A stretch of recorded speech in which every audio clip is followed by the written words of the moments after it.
안녕하세요. 역사를 사랑하는 박소입니다. 오늘은 동양 최대의 미인 양귀비에 대해서 한번 알아보겠습니다.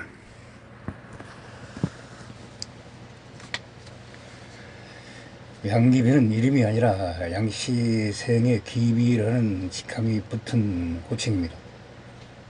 본명은 전하지 않으나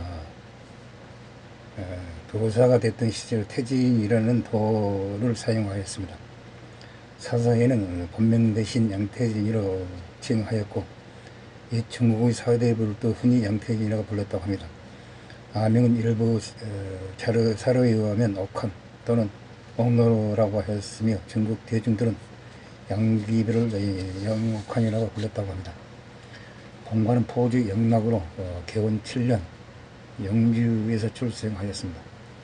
중국에서 전한 속설에 따른 오래된 고리 옥한을 손에 쥐고 태어났기 때문에 부모가 아명을 옥한이라고 하였다고 합니다. 어떤 선비가 옥한을 보고 말을 하였습니다. 이 아이가 성장하면 항우도 될 것이라고 하였다고 합니다. 어린 시절 부모를 외이고 숙부 집에서 살다가 기원 23년 현종의 제18왕자이자 무예비 소생인 쇠양의 비가 되었습니다. 기원 25년에 현종이 청여하던 후진 무예비가 죽었습니다. 우울해진 황제를 달래주기 위해 황관 고력사를 포함한 여러 대신들은 현종의 마음에 드는 여인을 찾았습니다. 수왕비가 아름답다는 얘기를 듣고 기원 28년 황제가 원천궁에 병행하였습니다. 고력사를 포함한 대신들은 수왕비 양씨를 황제 앞에 서게 하였다고 합니다. 현종은 한눈에 수왕비에 반했지만 시아버지가 엄연히 아들이 아니자 며느리를 강제로 데려와 호으로 삼을 수 없었습니다. 그래서 양옥한을 남편 수왕 왕부에서 나오게 한 다음 일시적으로 도관에 출가시켰고 옥한은 태진은 도를 받아 여도사가 되었다고 합니다. 현종의 나이 56세로 양태진과의 나이는 33살 차이였습니다. 당시 중국의 평균 수명을 따져보면 할아버지가 고령의 아가씨와 정봉이 낭벌이었습니다. 게다가 시아버지가 며느리를 빼앗고 졸지에 아내를 빼앗긴 아들 수왕은 아버지가 청이하던 무예비 친 아들이었다고 합니다. 어떻게 보면 며느리가 시어머니보다 더 높은 자리에 오르게 된 것입니다. 천보 4년 현종은 정식으로 양태진을 기입으로 책립하였습니다. 비록 항원은 아니었지만 노 황제의 마음을 사로잡았고 폐후 왕씨가 폐위된 후 현종의 황후 자리는 공석이었습니다. 사실상 양귀비는 황후나 다름없는 대우를 받았다고 합니다. 양귀비는 외모는 물론 가문에도 뛰어났고 군주의 마음을 끌어당기는 눈치 빠르고 행동하는 청명함도 가졌다고 합니다. 현종의 마음을 단번에 사로잡아 버렸습니다. 현종은 그에게 혀화라는 별명을 붙여주었고 이벽은 그녀를 활짝 핀 몰란에 비유하였으며 당대 사람들은 그녀의 미모에 꽃이 피었다고 소화라는 칭을 붙여주었습니다. 무예비 죽음으로써 허해진 마음과 늦게 불타오른 사랑에 빠진 현종은 양귀비에 대한 처음에는 아끼지 않았다고 합니다. 먼저 양귀비가 간택되자마자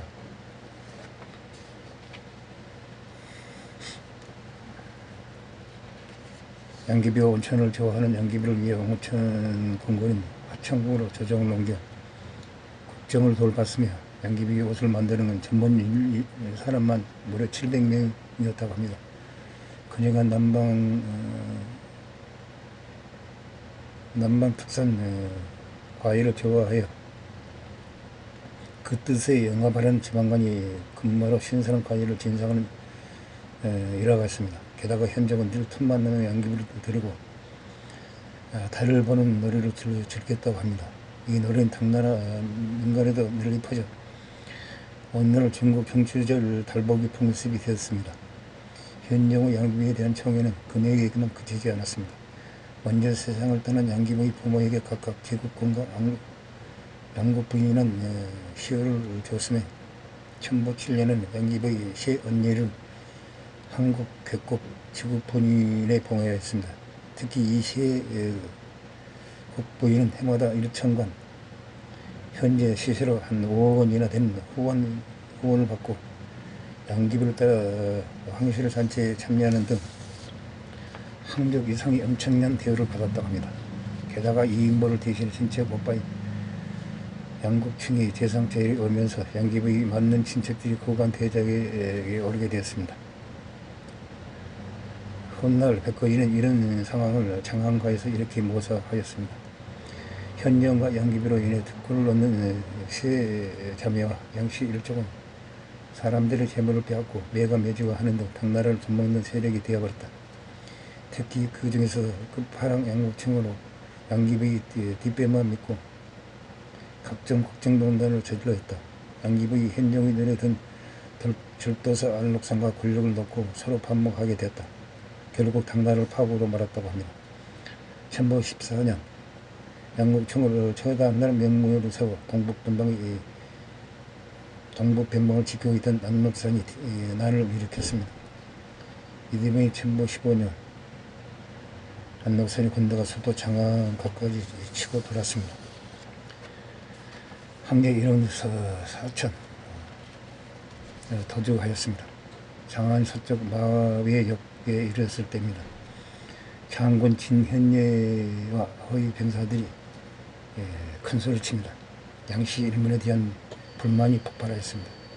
간신 양국층과 그 자매를 포함한 양씨 일족을 학살해버렸습니다. 모든 사관의 원흉이 양귀비를 처단하지 않으면 더 이상 병력을 움직이지 않겠다고 호통을 치렀습니다. 황제에게 크게 항의하였다고 합니다. 물론 현령은 양귀비는 죄가 없다. 필사적으로 표현했지만 워낙 병사들의 기세가 드세 도저히 달릴 수가 없었다고 합니다. 결국 양귀비는 고력사의 도움을 받아 길가에 불탕해서 목을 메어 자살하였다고 합니다. 전국의 4대 미인 중 한 명으로서 일본 역사상 최고의 미인으로 언급되고 있습니다. 다만 정사에서는 양귀비를 저질 풍년, 즉 최고가 풍만한 느낌의 미인이라고 묘사하였고 양귀비 이전의 현령의 청해를 받았던 호국 내비가 양귀비를 똥보라고 여겼다고 하는 일화도 있습니다. 현재 가날픈 체형의 현대의 미인사만은 다소 거리가 먼 타입으로 보입니다. 그나마 현대 미인의 기준과 가까운 부분은 하얗고 깨끗한 피부인데 양귀비는 하루에 모욕을 여러 번 해도 여러 번 하거나 미용 관련 신경을 썼다고 합니다. 경국지색이라는 악평과 양씨 일가의 만행과 달리 양귀비 자신은 정세나 권력 투쟁에 관심이 없었습니다. 현령과 음악을 즐기며 지인의 생활에 만족하는 편이었다고 합니다. 그 점을 단적으로 보여주는 사례로 오빠 양국층의 정치적 라이벌이었던 안록산이 장안을 방문했을 때 살이 쪄서 뱃살이 무릎을 닿을 정도였다고 합니다. 양귀비가 훗날 안록산이 간신터벌 면목으로 대난을 일으키고 양귀비가 자살한 계기가 되었음을 생각하며 중국에서는 이때 양귀비 안록산의 사랑에 빠져 안록산이 양귀비와 다시 한번 만나기 위해 반란을 일으켰다는 내용의 희곡도 있습니다.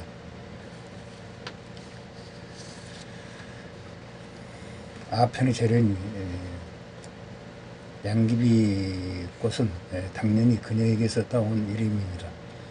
마치 마약에 빠져서 인생을 망치는 것에 양귀비에게 빠져서 나라를 망하게 한 당현정의 모습이 매우 절묘하게 맞아떨어져 어울리는 꽃 이름이라고 합니다.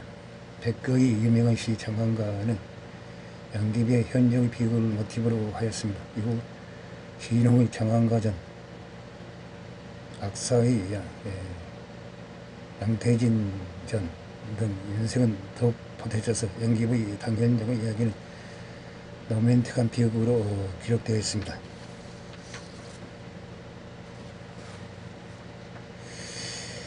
양귀비의 눈동자가 푸른색이었다고 합니다. 그래서 안록산과 같은 생목이 있다는 설은 후대 사람들이 상상과 추측에서 비롯되었을 뿐 기동화 드러나는 가치가 없다고 합니다.